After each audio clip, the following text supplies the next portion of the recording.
Yay, calculus. Yay! Alright, we're looking for number 26, which is y is given by 1 plus t squared times inverse cotangent of 2t.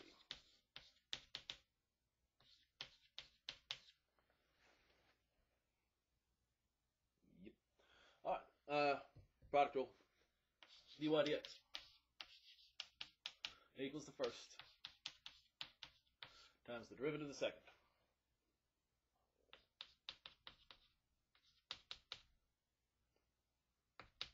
Find the proper inverse. Derivative of cotangent is negative cosecant squared. Y dy dx. 1. So that means that dy dx equals negative 1 over cosecant squared of y. And I want this in terms of cosecant. We know that, let's see, what is the rule about cosecant? We know that sine squared plus cosine squared equals 1. I want cosecant, so we're going to divide by sine squared. Because I can't remember how it works. That goes 1 plus cotangent squared equals cosecant squared. Alright, cosecant squared is 1 plus cotangent squared. That's right, because it's tangent squared plus 1 equals secant. Alright, so this is negative 1 over 1 plus cotangent squared of y. Cotangent squared of y equals x. 1 plus x squared with a negative.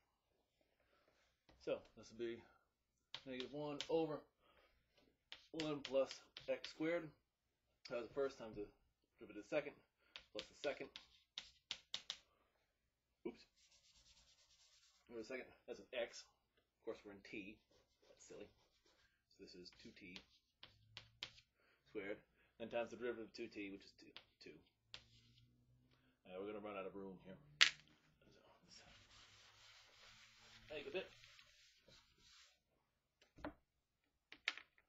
That's times 2 plus the second times the derivative of the first. And then let's clean up a little bit. Let's see, we have negative 1 plus, oh, we have 2 in there. It'll be negative 2 times 1 plus t squared all over 1 plus 4t squared plus inverse 2t inverse cotangent of 2t. And if it was a difference of cubes, we'd have a way of reducing, but we don't. So that's all set as is.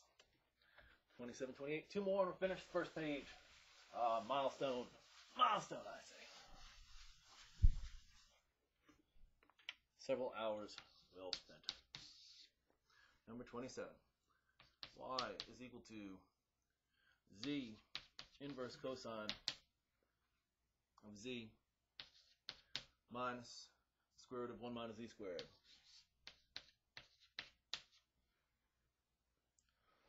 We got a product, got a power rule. Didn't erase quite well, did I? Looks alright. Alright, so dy dx. Z cosine inverse of z. So that'd be the first times the derivative of the second.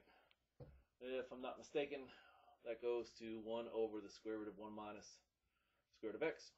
Alright, 1 minus x squared. But we'll just double check. And take y equal to the cosine of inverse cosine of x. And that means the cosine of y equals x.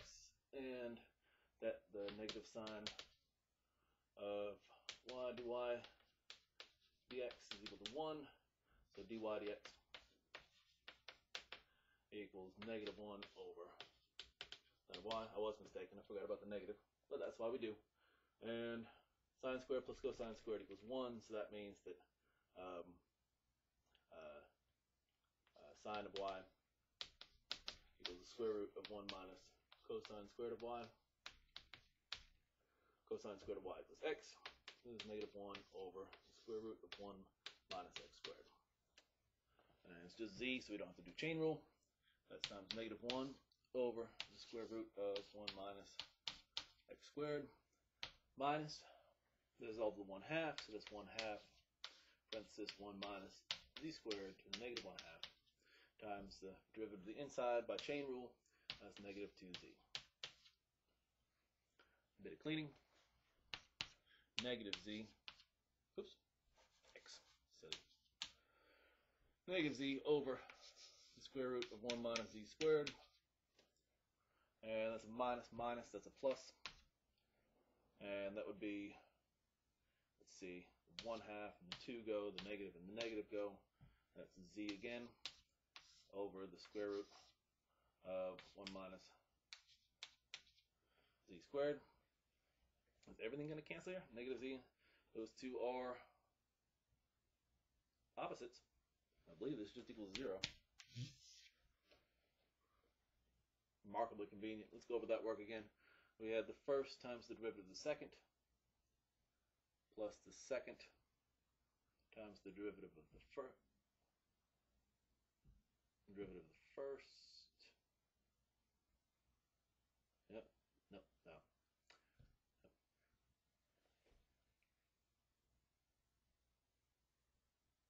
Yes, that was a mistake. We had the first times the derivative of the second. We didn't do the second times the derivative of the first. So inside, this is there, but before we get there, my humble apologies, we had the first times the derivative of the second, but we need to add the second plus the derivative of the first. So in here, we need the second times the derivative of the first, which is just 1. So we still basically have the same thing. So those two cancel. This cancels with that. And we wind up just equal to inverse cosine of z. My apologies, I forgot the second part of the product rule.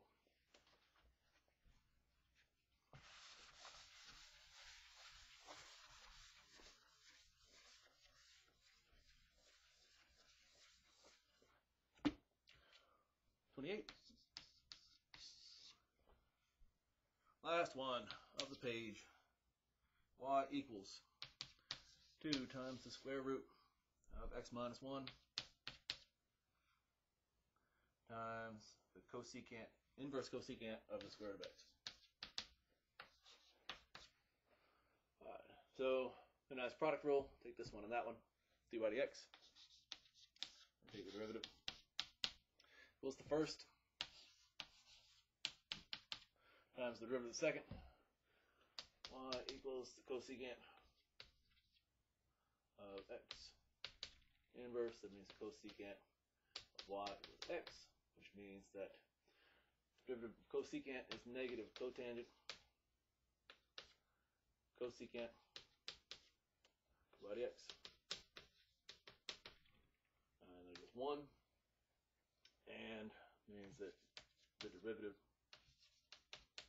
equal to negative 1 over cotangent y cosecant y.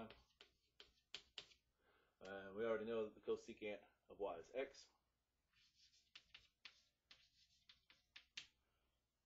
Negative 1 over, we'll do the cosecant first, that's x.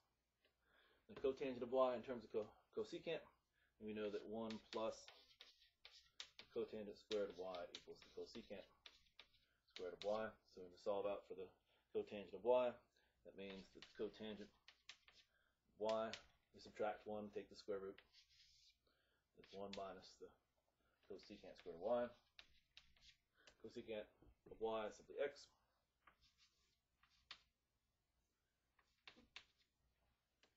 By substitution, get our derivative of cosecant. So it's the first times the derivative of the second.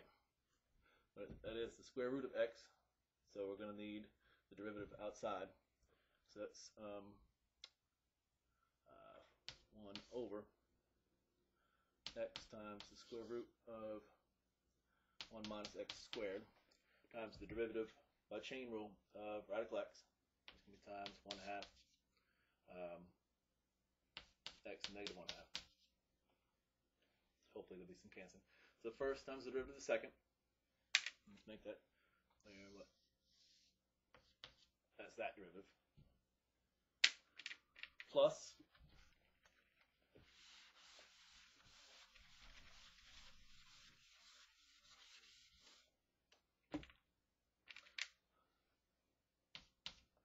the second inverse cosecant of x squared times the derivative of the first.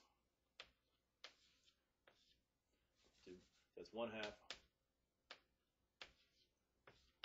x minus 1 negative 3/2 times the derivative of the inside, which is just 1.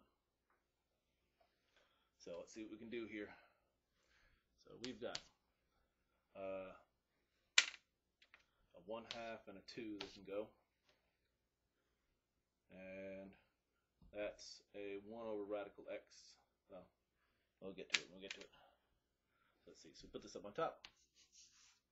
X minus 1. Let's see. So that's on the top.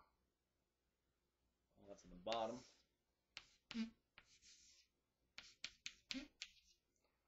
That's also on the bottom.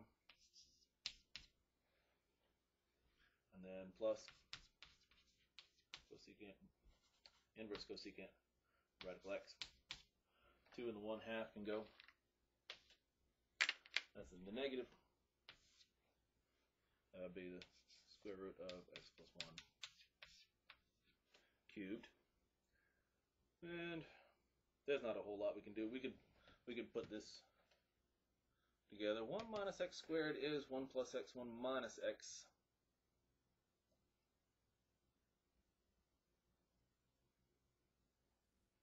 It'll be square root of a negative though, and we can't take the negative out, so it won't cancel. We'll just have to keep it as it is.